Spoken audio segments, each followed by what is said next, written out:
Buenos días. A ver si aclaro un poco los conceptos con las fracturas de húmero proximal. Primero, recuerdo anatómico, recordar que la superficie articular del húmero son unos 4 centímetros más o menos, que el eje de la cabeza femoral no está del todo centrada con la eje de la diáfisis, está un poco desplazada hacia el posteromedial, con un ángulo cérvico-diaficiario de 130 grados y una retropulsión de la cabeza de 20 a 30 grados. Esto es importante saberlo de cara a una posible reconstrucción. Codman ya en 1934 describe posibles 4 fragmentos basados en el cierre cesárea del cartílago de crecimiento, reconociendo así un cuello anatómico, un tubérculo mayor o troquíter, un tubérculo menor o troquí y un cuello quirúrgico. En cuanto a la musculatura y tendones, es necesario saber sobre todo sus inserciones y sus relaciones, porque estos nos influirán en el desplazamiento que tendrán los diferentes fragmentos. Así, el deltoide estirará de la diáfisis hacia arriba y el pectoral mayor hacia medial. El subescapular tirará de su fragmento hacia medial y los tendones del manguito rotador, como el supra y el infra, tirarán sus fragmentos hacia posterior superior. En la vascularización, la parte más importante es la rama arcuata o la rama ascendente de la arteria circunfleja humeral, que viene desde la axila. Es una de las que se puede lesionar con frecuencia y la que le da una buena parte de la irrigación a la cabeza humeral. En cuanto a la inervación, pues el nervio axilar, que discurre por la parte posterior del húmero, que se encuentra buena parte de las veces lesionado, como lo diré más adelante. Las fracturas de húmero proximal representan el 4 o 5% del total de las fracturas, apenas un 3% de las fracturas del miembro superior, pero representan el 45% de las fracturas del húmero. Se ven con más frecuencia en mayores de 60 años y se dice que es la tercera fractura más común por arriba de los 65 años. Es más frecuente en mujeres que en hombres y el factor de riesgo más importante para sufrir esta fractura es la osteoporosis. Se dice que su incidencia va aumentando aproximadamente un 15% por año de vida y diferentes autores han conseguido diferentes incidencias en cuanto a las fracturas si desplazadas o no desplazadas. Se cree que la menor cantidad de fracturas no desplazadas que se dan actualmente pueden ser por mejores técnicas diagnósticas o por mayor cantidad de accidentes de alta energía. Así, de esta forma, los mecanismos de elección descritos son traumatismos indirectos, directos y otros. Entre los indirectos cuentan, que serán la mayoría, osteoporosis con caídas en el brazo en extensión o sencillamente caída de lado, y traumatismos indirectos que se suele dar en jóvenes, con traumatismos de alta energía como accidentes de tráfico o golpes directos directamente al troquíter. Otros mecanismos pueden ser abducción excesiva, descarga eléctrica, convulsiones o fracturas patológicas. En la evaluación clínica, la anamnesis y la exploración será bastante común con otras fracturas. Habrá dolor, tumefacción, impotencia funcional, puede haber crepitación y enfermedad evidente. El paciente se presentará con una actitud antiálgica, recogiendo el brazo, teniéndolo en aducción, y el hematoma de Hennequin, que es, no sé si se ve bien en la foto, es un hematoma que sale en la cara interna del brazo y en el tórax, no aparece sino hasta las 48 horas de evolución. Y si aparece, y sobre todo si es masivo, puede tardar hasta 3 semanas en desaparecer del todo. Las lesiones asociadas, quizás la más importante, que no se nos debe olvidar, el nervio axilar, aunque es un poco difícil con el dolor del paciente, deberá reconocer si tiene hipoestesias o parestesias en el territorio sensitivo del axilar. Menos frecuente es que se lesione el nervio supraescapular, que si sucede tenemos que pensar en un mecanismo de tracción, y si se lesiona el nervio musculocutáneo, ya son mecanismos mucho más fuertes con aplazamiento y tracción. En la evaluación radiológica tenemos una serie básica de trauma de hombro que consiste en 3 radiografías. La anteroposterior debería ser realmente en el plano de la escápula, que sería una verdadera AP. Y así evitamos la superposición de tejido óseo y vemos una mejor relación glenohumeral y un mejor perfil glenoideo. La lateral de la escápula o la I escapular nos va a dar información sobre los posibles desplazamientos hacia anterior o hacia posterior del fragmento o de la estructura completa. Además que nos puede decir de lesiones concomitantes en el acromio.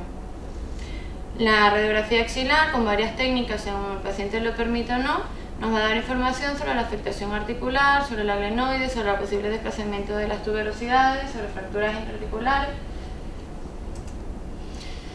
La tomografía computarizada quizás es la que más nos va a dar información, tanto en sus reconstrucciones 3D como en su reconstrucción, es la que mejor nos va a permitir caracterizar estas lesiones. La resonancia no se debe hacer de forma rutinaria, tiene sus indicaciones precisas, que son la evaluación de partes blandas, cuando se sospechaba que puede tener lesiones antiguas del manguito de los rotadores, cuando se sospecha una fractura patológica, si sospechamos lesiones osteocondrales, si sospechamos de interposición de partes blandas que no permitan una correcta reducción, y una valoración ya en una fase más tardía de pseudoartrosis y posible necrosis avascular de la cabeza. En la clasificación, bueno, un poco de historia. Codman, como ya les había dicho, en 1934 describe los 4 segmentos, los 4 fragmentos. De aquí NIR usa estos para hacer su clasificación basada en el desplazamiento de los fragmentos.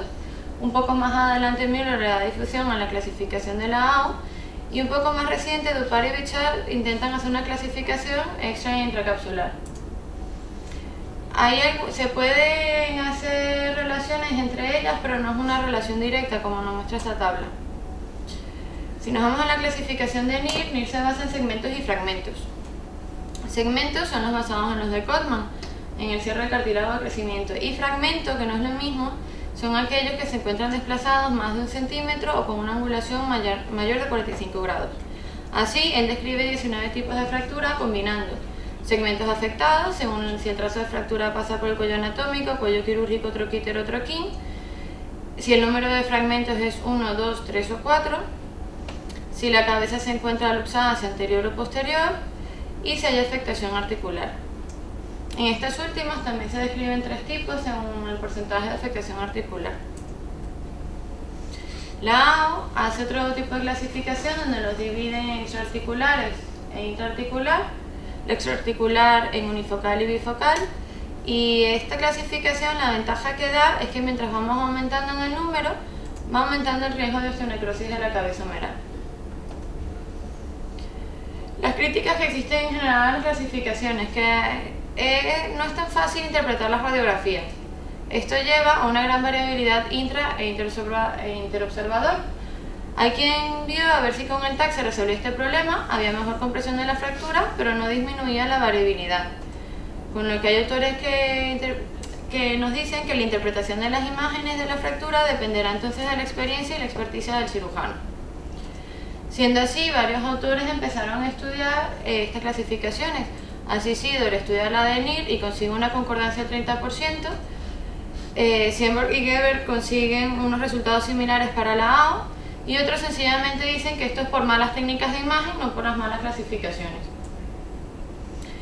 Hertel estudió 100 fracturas intervenidas en las que valoró la perfusión de la cabeza humeral y consiguió los predictores de isquemia para esto. Así describe que como buenos predictores consiguen la extensión metafisaria de la cabeza, que si es menor de 8 milímetros aumenta el riesgo de necrosis, la rotura de la bisagra medial o del cálculo de número, que si hay un desplazamiento mayor de 2 milímetros aumentaría, y el tipo de fractón el patrón de la fractura. Así, usando legos, él describe unos patrones. Lo rojo sería la cabeza humeral, el azul el troquíter, el amarillo el troquín y el verde el cuello humeral. Así describe 12 fracturas, describe 6 en 2 fragmentos, describe otras 5 en 3 fragmentos y 1 en 4 fragmentos. Consigue que las que mayor riesgo tienen de osteonecrosis de la cabeza humeral serían todas aquellas donde la cabeza se encuentra separada del resto de los segmentos. También describe otros 2 tipos de fracturas en split, donde la cabeza también está fracturada, pero sin embargo en estas no consigue mayor incidencia que en las demás de necrosis de la cabeza humeral. Así, si mezclamos la extensión metafisaria, la rotura del cálcar y este tipo de fracturas, consigue un valor predictivo de isquemia del 97%. También describe otros predictores, pero ya no con tanta fuerza, que serían fracturas en 3 y 4 fragmentos, un desplazamiento angular de la cabeza, un desplazamiento importante entre las tuberosidades y una luxación glenohumeral. Por otro lado, Tinker también estudia un poco qué predictores puede haber, pero él se basa sobre todo para la osteosíntesis y describe el predictor de la densidad mineral del hueso y así el potencial de éxito de la fijación interna. Utilizando una radiografía AP del húmero, describe 2 niveles donde hay que hacer la medición. Justo donde termina la metáfisis empezaría la diáfisis, que es lo más difícil de puntualizar. El segundo nivel estaría 2 centímetros por debajo de este nivel, que es donde de verdad se hace la medición, y lo que se hace es sumar las 2 corticales. Si esta suma da menos de 4 milímetros, se dice que hay una baja densidad ósea. Él recomienda que en este caso tratamiento ferroortopédico, suturas o ortoplastia, y si hay una mayor de 4 milímetros, Hablaría de una buena densidad ósea, con lo que los tornillos tendrían una buena fijación. El tratamiento entonces, ¿de qué dependerá? De las características propias de las fracturas, usando la clasificación que queramos usar, SINIR o la AO, sumando los criterios de Hertel y los criterios de Tinger. Del tipo de paciente, en el joven procuraremos que el tratamiento termine en una recuperación completa. En el anciano dependiente que no tenga dolor y en el anciano independiente que no tenga dolor, pero con la máxima función posible. De los factores quirúrgicos, pues los propios del cirujano y de su equipo, y de los materiales disponibles. Siendo así, Murray nos da un esquema que nos puede ayudar bastante si elegir un tratamiento u otro. Así, para tratamientos conservadores, que serán la mayoría, tendríamos pacientes mayores o que no puedan exponerse al riesgo quirúrgico, con fracturas mínimamente desplazadas o estables. Y como tratamiento quirúrgico absoluto, serían fracturas en 3 o 4 partes con dislocación, las fracturas de split de la cabeza, fracturas patológicas, abiertas o con lesión neurovascular. Y en el medio quedarían aquellas con alguna indicación relativa, tanto de conservadora como quirúrgica. La AO tiene su propio algoritmo en tratamiento de estas lesiones. Si es joven, es decir, tiene una demanda funcional importante o una esperanza de vida mayor de 10 años y buena densidad ósea, vemos que el tratamiento ortopédico sigue teniendo cabida en la mayoría de las fracturas y el tratamiento quirúrgico será sobre todo hacia la síntesis. En su algoritmo para el anciano, que será lo contrario, un paciente con poca demanda funcional o ninguna, con una esperanza de vida menor a 10 años o una mala densidad ósea, el tratamiento ortopédico también tiene su cabida con indicaciones similares al del joven, pero ya el tratamiento quirúrgico se empieza a inclinar un poco más a la hemiartroplastia más que a la síntesis. En el tratamiento ortopédico, que en algunas series será hasta el 85% de los casos, tiene sus indicaciones específicas: fracturas no desplazadas, que en el joven tienen que ser desplazamientos del troquíter menor de 5 milímetros si es hacia superior o menor de 10 milímetros si es hacia posterior. Si son sedentarios, se acepta hasta 10 milímetros si es el brazo no dominante. Fracturas del cuello quirúrgico que no estén muy desplazadas, aunque en el anciano cualquier contacto óseo sería válido. Que tengan baja demanda funcional pero dispuestos a un hombro rígido, que tengan comorbilidades que no le hagan soportar la cirugía o la anestesia. Y aquí colocamos un extra de un mal candidato de rehabilitación, un paciente que no sea capaz de seguir las indicaciones postquirúrgicas. El tratamiento ortopédico se basaría en la protección precoz y la movilización gradual. Así se usaría un cabestrillo, el Bellpau clásicamente que se usaba está en desuso, se permitirán los movimientos de la muñeca y del codo de forma inmediata. Y se puede intentar la reducción cerrada en las fracturas del cuello quirúrgico e ir directamente al tratamiento conservador, el seguimiento que no se desplace. A la semana se palparían las tuberosidades. Si se consigue crepitación y dolor, se esperaría un poquito más con la inmovilización. Si por el contrario se mueve todo como una unidad y las molestias no son mayores, se iniciarían los penduleos. A las 3-4 semanas se iniciaría la rehabilitación con ejercicios asistidos suaves. A las 6 semanas aproximadamente, son como vaya respondiendo el paciente, se pudieran comenzar los estiramientos máximos y ejercicios resistidos ligeros. Y ya en la última fase sería la potenciación muscular. Por otro lado, en el tratamiento quirúrgico, nos vamos a basar en las clasificaciones. Si usamos la clasificación de NIR y vamos a las de 2 fragmentos, cuando es la del cuello quirúrgico, primero reducción y hacemos un control de radiografía. Si es inestable, fijar con un tipo de aguja de forma percutánea. Si es irreductible, ir a la reducción abierta y fijación interna. Si la cabeza es lo que está separada del resto, ir a la síntesis, y si tiene una baja demanda funcional o una mala calidad ósea, la hemiartroplastia. Si es el troquíter el que está desplazado, pero mayor de 5 milímetros, que es cuando estaría indicado el quirúrgico, si tenemos buena calidad ósea, tornillo; si tenemos mala calidad ósea, sutura o cerclaje. Y si es el troquín, el tratamiento quirúrgico estaría indicado si bloquea la rotación interna. En este caso sería con síntesis. Si tenemos 3 fragmentos, en el joven haríamos reducción abierta y fijación interna, y si es un anciano con osteoporosis, una hemiartroplastia. Pero un anciano con muy baja demanda funcional, un riesgo quirúrgico elevado, se pudiera intentar el tratamiento conservador. En 4 fragmentos sería indicación clásicamente hemiartroplastia, pero si es joven se debería intentar la reducción abierta y la fijación interna. Cuando tenemos asociadas luxaciones, si tenemos 2 fragmentos, reducción cerrada y la convertimos en una de un fragmento o 2, y volvemos a lo que había dicho antes. Si tenemos 3 fragmentos, reducción y síntesis. Si tenemos 4 fragmentos, hemiartroplastia. Si son de afectación articular, según el porcentaje que esté afectado, si es poco, una reducción cerrada más inmovilización. Si es joven, se pueden valorar algunas otras técnicas, entre 20 y 45% reducción cerrada. Si no se logra, se daría la reducción abierta con fijación interna. Y si es mayor al 45%, hemertoplastia. En las fracturas de split que describió Nir, la hemertoplastia sería la más indicada, pero igual que antes. Si es joven, intentar primero la reducción abierta y fijación interna. Si usamos la clasificación de la A o con los criterios de Tingar, nos dan este algoritmo donde vemos que en la tipo A, donde era un fragmento extraarticular, si no están muy desplazados hay cabida para el tratamiento conservador, si no sería la síntesis. En el tipo B, donde era bifocal extraarticular, el tratamiento tenderá al quirúrgico, al menos que tenga mala densidad ósea y se pudiera intentar según el paciente el tratamiento conservador. Y en la tipo 3, en la tipo C, que era donde mayor riesgo de necrosis vascular había, el tratamiento será quirúrgico. Si tiene baja densidad ósea será una hemertoplastia y si tiene una buena densidad será síntesis. Ya repasando un poco las diferentes técnicas, la reducción cerrada y fijación interna con agujas tiene sus indicaciones en las fracturas desplazadas en pacientes con buena calidad ósea. Y algunas fracturas en 3 o 4 fragmentos, esto es relativo, y de 4 fragmentos impactadas en valgo. Como contraindicaciones absolutas, la combinación metafisaria, que algunos autores dicen que esto es relativo. El material serían agujas de unos 2,5 milímetros de diámetro de punta roscada. Se introducirían primero 2 desde exterior a interior y distal a proximal, cogiendo la cabeza humeral.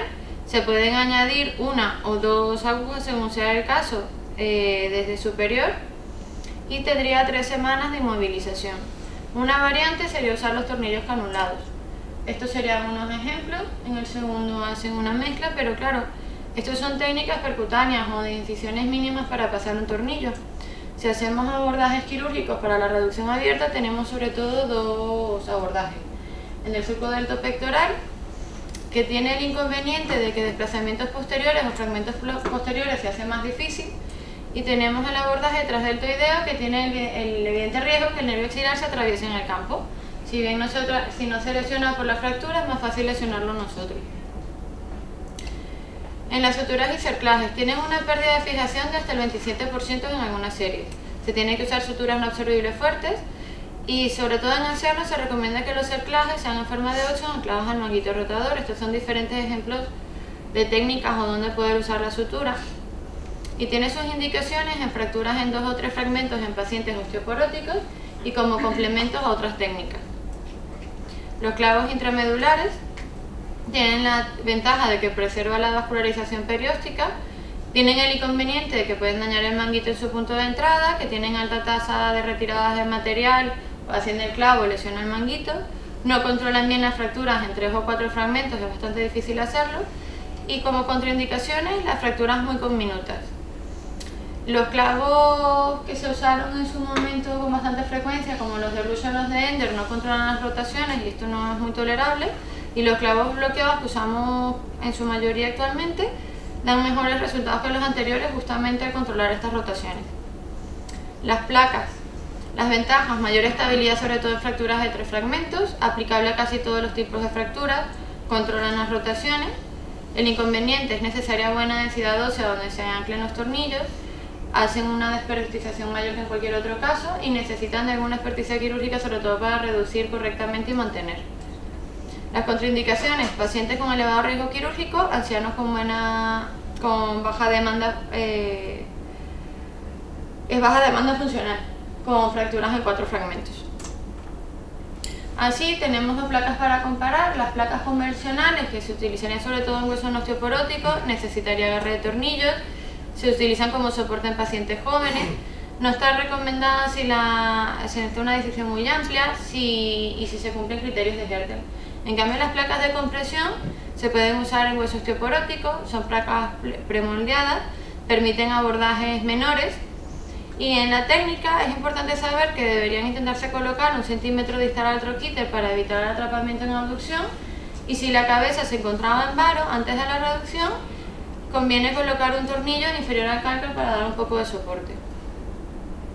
La hemertoplastia, que esto hablará el doctor Del Monte mejor la semana que viene, Tiene sus indicaciones en fracturas de 4 fragmentos, fracturas luxaciones y fracturas con afectación articular mayor al 45%, ancianos con fracturas entre fragmentos y baja densidad ósea. Como contraindicaciones, pacientes con elevado riesgo quirúrgico, y en consideraciones hay que saber que sus resultados dependen de la función que había antes del manguito rotador y de las tuberosidades, que tienen mejores resultados cuanto más pronto se hagan, que rara vez se necesita la prótesis total, y hay una controversia en cuanto a la prótesis invertida en ancianos con las tuberosidades irreductibles. La fijación interna tiene su uso en las fracturas abiertas y conminutas para mantener la longitud del húmero o para control de daños mientras se pueda atender bien al paciente. Murray nos hace un cuadro resumen donde compara las ventajas y desventajas de las diferentes técnicas que podemos usar, y a grosso modo podemos ver que las complicaciones parecen mayores o hay un mayor número de complicaciones en las de tratamiento quirúrgico. Así, la primera de ellas, o la que más nos preocupa, es la osteonecrosis. En algunas series llega hasta un 34% de los casos intervenidos. Cuando se limita las tuberosidades, el paciente se presenta con dolor y pérdida de función del manguito rotador. Y cuando se presenta en la cabeza humeral, pues ya es un problema mayor. Esto se puede presentar en algunas series hasta el 77% de las fracturas en 4 fragmentos. Lo podemos ver hasta 5 años después de la cirugía. Los riesgos, el riesgo que puede tener el paciente lo podemos intuir un poco según los criterios de Hertel, las comorbilidades propias del paciente y la posible iatrogenia que hayamos hecho en el acto quirúrgico. La clínica será un aumento del dolor con una disminución de la movilidad que llevará a la rigidez articular, y en su diagnóstico podemos usar la radiografía, aunque esta puede ser normal en los primeros estadios o mostrarnos un colapso absoluto, y la resonancia sí será más útil en estadios precoces o limitados. Harrell nos da un algoritmo de tratamiento, nos propone un algoritmo de tratamiento donde si pillamos un paciente asintomático pero que la radiografía o la resonancia nos dan indicaciones de osteonecrosis, podríamos intentar tratamiento conservador, bien sea con solo vigilancia o fármacos. Si por el contrario el paciente es sintomático se diagnostica la osteonecrosis, hay una clasificación para saber en qué grado estamos, desde el 1 que es aparentemente normal hasta el 5 que es el colapso, y así tendríamos descompresiones, diferentes tipos de resuperficializaciones o artroplastias. Otras complicaciones que se nos pueden presentar, consolidaciones viciosas. El cuello quirúrgico tiene tendencia a consolidar en varo y el troquíter hacia superior. El tratamiento puede ir desde ninguno si esto no implica muchas limitaciones del paciente, y pasar por osteotomías, tuberoplastias, más o menos acromioplastia, incluso hasta la artroplastia. La pseudoartrosis es rara, suele pasar si hubo una infección, si hubo una osteosíntesis inadecuada. En el cuello quirúrgico se suele presentar como atrófico e inestable. El tratamiento son los injertos óseos con nueva osteosíntesis o artroplastia según el caso. La artrosis postraumática tiene peores resultados en su tratamiento que la artrosis primaria. El hombro rígido se puede deber a varias causas, a contracturas capsulares, atrapamientos bien de los implantes de partes blandas, desplazamientos de los fragmentos. Tiene riesgo de refractura si se intenta manipular de forma muy agresiva. La infección se puede presentar sobre todo en la reducción abierta con fijación interna y hasta un 8% en agujas, pero de manera superficial. La inestabilidad es rara tras la fractura. Suele ser una subluxación inferior transitoria. Esto sobre todo ocurrirá si hubo fracturas de glenoides, lesiones del manguito rotador, si hay atonía muscular, si hubo un hemartros importante o hay lesiones de la cápsula. Las lesiones vasculonerviosas tienen mayor riesgo en el anciano. Las que mayor frecuencia tienen son el nervio y la arteria axilar. Para esto usaríamos el electromiograma y la arteriografía. Y hay un estudio curioso que decía que hasta el 85% de los pacientes fracturados presentan algún tipo de lesión del nervio axilar, aunque no será clínicamente relevante para el paciente, igual ni se entera. Pero si se presenta, se mantiene, no mejora, o si esto ha pasado después de la cirugía, hay quienes recomiendan la revisión quirúrgica, otros sencillamente evolucionar. La migración de tornillos o cut-off suele pasar en mayores de 60 años, es la primera causa de revisión precoz. Esto puede pasar o bien que hubo una perforación primaria que se fue pasada desapercibida en el quirófano, por hacer una sola proyección radiográfica, por no tener cuidado de hacer varias, o secundario al colapso de la cabeza en la evolución del paciente. También se puede presentar tendinitis bicipital por atrapamiento de en la fractura o por fibrosis ya en el posquirúrgico, y pueden haber lesiones costales como lesiones concomitantes a la fractura, miositis osificante, aunque es muy raro, entre otras. Ya por un poco de lo último, en cuanto al adulto, hay diferentes escalas de valoración, de hecho hay toda una lista, pero no hay ninguna específica que se haya creado solo para la fractura. Las más usadas son las de la ACES, la DASH y el Contact Score. Son bastante largas, pero quizás la ventaja que tenemos con la DASH es que se puede conseguir en español. Y ya finalizando, en el niño hay que recordar que el niño no es un adulto pequeño, tendrá sus consideraciones en las fracturas de húmero proximal. Tiene los núcleos de osificación que irán apareciendo a lo largo del crecimiento, serán la cabeza a los 6 meses, la podemos ver ya en una radiografía, el troquite alrededor de los 2 o 3 años y el troquín alrededor de los 5 años. Es un poco antes en las niñas y un poco más tardío en los varones.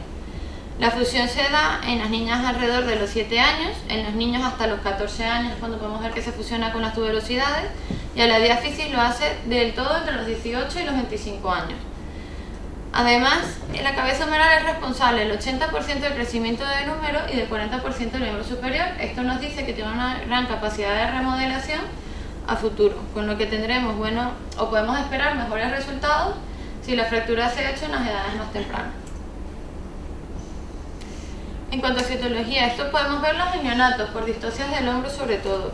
Y en los niños mayores, que representarán apenas menos del 5% de todas las fracturas, se dará sobre todo en accidentes de tráfico en los más pequeños y accidentes deportivos y de tráfico en los mayores.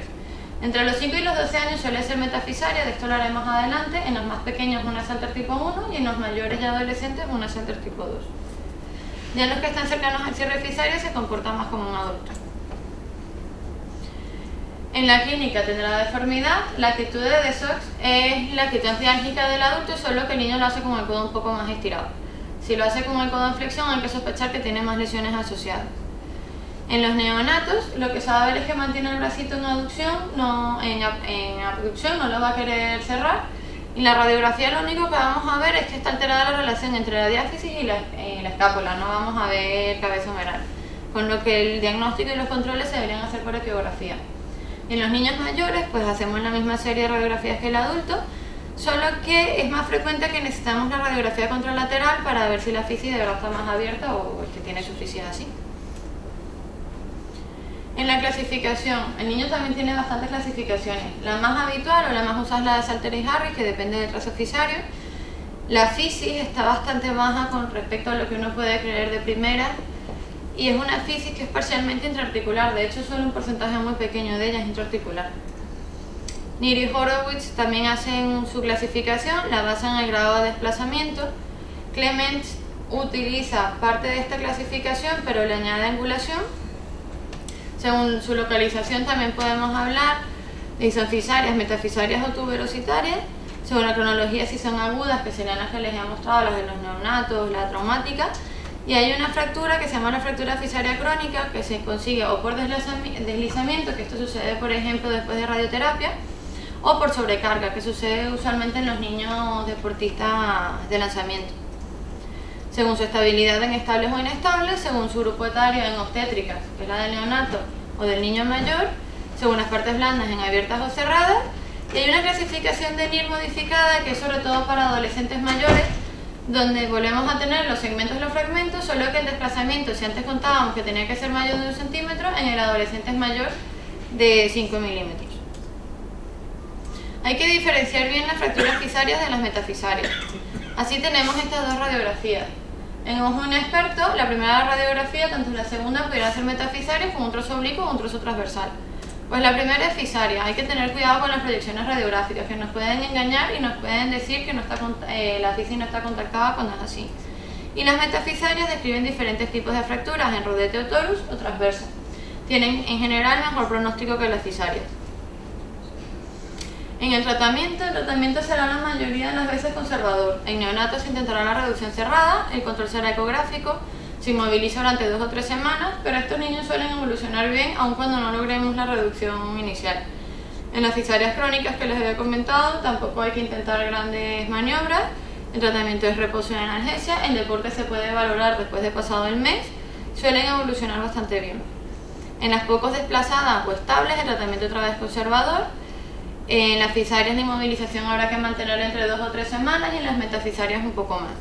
Si la fractura, por el contrario, está muy desplazada o se consigue desplazada en mayores ya de 11 años, se puede intentar el tratamiento quirúrgico. Primero intentar la reducción cerrada, si no se puede se va a la abierta y se fija con agujas. Estas hay que retirarlas, intentar no pasar con ellas más de 3 semanas y después de retirar las agujas ya permitir la movilidad. Estos son unos ejemplos de inmovilizaciones que se le puede practicar en los niños, una especie de belpón, un yeso colgante sobre todo en las metafisarias y un yeso toracobraquial, saludo militar, según algunos libros que cada vez está más en desuso. Los autores ahora empiezan a preferir que si es necesario ese último yeso, igual es mejor reducir y fijar. En el tratamiento quirúrgico hay varias técnicas y varias opciones de cómo colocar las agujas. Esos son ejemplos por lo menos de fracturas fisarias, abajo de fracturas metafisarias, que además tienen otra ventaja, que quizás no hay que estar perforando en la cabeza, que son los clavos flexibles. Esto es cuando el trazo metafisario es un poco transverso, un poco más bajo, en niños mayores.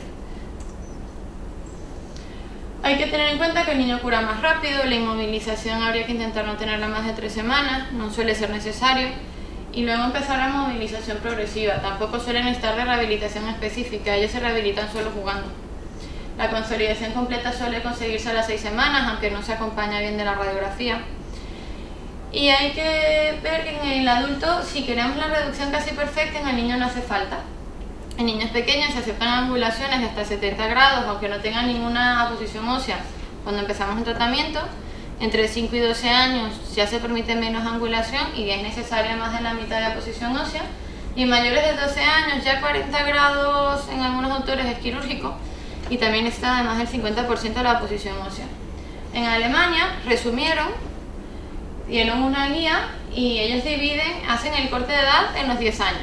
Para decidir si es conservador o quirúrgico, ven la angulación que tenga el fragmento y el valgo que pueda tener, y en función de esto eligen uno u otro. Los niños tampoco están exentos de complicaciones. En este caso se añaden las epifisiodisis traumáticas. El húmero tiende a consolidar en varo, aunque es raro. Se da sobre todo en neonatos o menores de 5 años y si es necesario, bien porque la capacidad de remodelación es poca o porque afecta de forma importante la funcionalidad de ese hombro, se podrían valorar osteotomías. Y por otro lado, el acortamiento humeral se tolera bastante bien, pero si va a ser mayor de 7 centímetros el acortamiento final, habría que valorar el alargamiento humeral y nunca el acortamiento del otro brazo.